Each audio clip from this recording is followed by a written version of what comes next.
Heute geht es um das Reparieren und Nachfärben von Leder.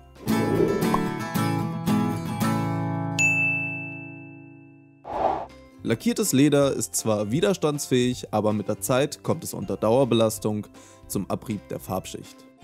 Auch Risse und Löcher können bei strapaziertem Leder entstehen.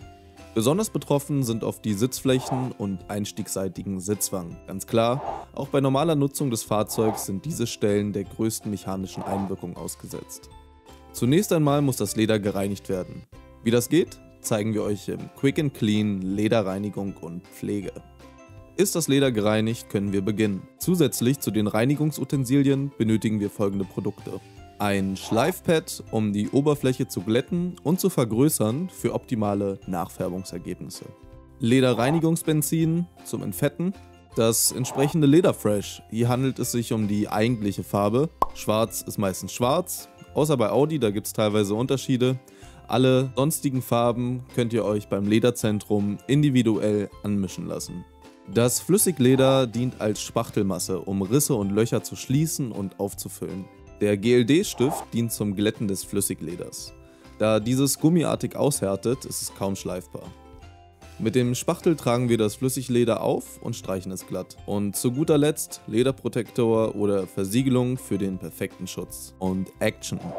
Als erstes werden die nachzufärbenden Stellen sanft abgeschliffen. Kontrolliert die Oberfläche des Leders immer wieder durch Drüberstreichen mit der Handfläche, um gegebenenfalls raue Stellen zu erkennen und nachzuarbeiten. Nach dem Anschliff reibt ihr die Oberfläche mit dem Lederreinigungsbenzin auf einem Woll- oder Mikrofasertuch ab. So nehmt ihr den Schleifstaub ab und entfettet das Leder. Falls ihr keine Risse oder Löcher habt, kann nun gefärbt werden. Bei unserem Testobjekt füllen wir aber zunächst einen Riss mit Flüssigleder. Wir schleifen die Bruchkante nochmals an, entfetten sie mit Lederreinigungsbenzin und tragen das Flüssigleder mit dem Spachtel in mehreren dünnen Schichten auf.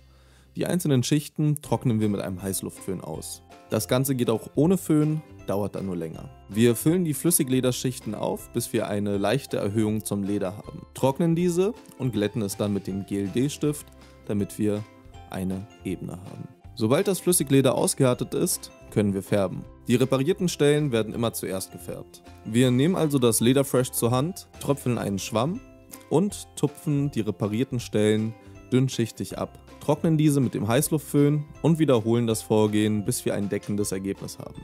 Kommen wir zur eigentlichen Nachfärbung. Das Vorgehen ist identisch. Lederfresh auf den Schwamm tröpfeln, vorsichtig von Naht zu Naht tupfen, trocknen und wieder tupfen, bis wir ein gleichmäßiges Ergebnis haben. Bitte färbt immer ganze Schnittteile nach, also immer von Naht zu Naht. Lasst die Farbe 24 Stunden trocknen und versiegelt die Oberfläche dann mit Lederversiegelung oder Lederprotektor. Das Leder sieht jetzt wieder fresh aus und ist geschützt. Viel Spaß beim Nachmachen.